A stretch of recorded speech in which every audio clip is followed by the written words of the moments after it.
Hello everyone and welcome back to my channel Edmund Mindaros, and for today's quick tutorial, and I'm going to show you guys on how to resolve if your taskbar clock is showing in black ticks on your Windows 11 or Windows 10 computer, and then I'll show you a couple of different ways to resolve the variety related issues.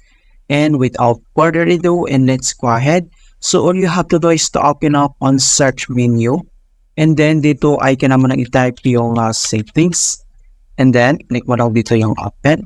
So dito sa settings, and then next step ay kailangan mo lang select dito yung personalization. So select personalization.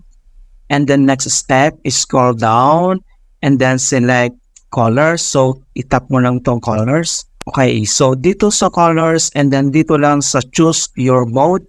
So dapat naka-right ito. Okay, so kapag naka-dark siya, and then you need to select light colors. So, select light colors. And then next step, close lang natin dito. So, in another solution. So, dito lang sa search menu. So, click mo lang yan.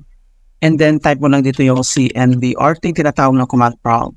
And then kailangan mo lang mag-right click. And then select run as administrator. If you receive user account control, and then click yes.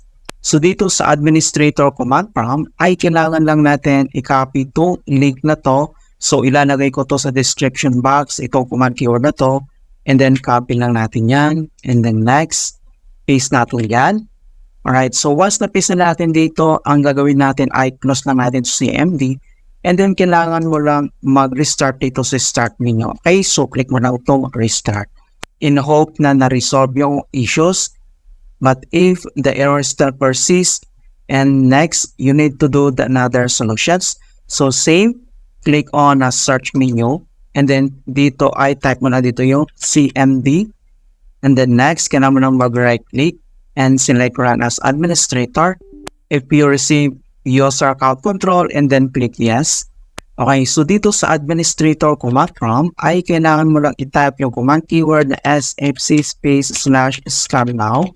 So one word yung /scan now, and then press mo lang enter. And so beginning system scan, this process will take some time. Beginning verifications, phase of system scan, kailangan mo nang hintayin na ma-complete ang verifications into 100%.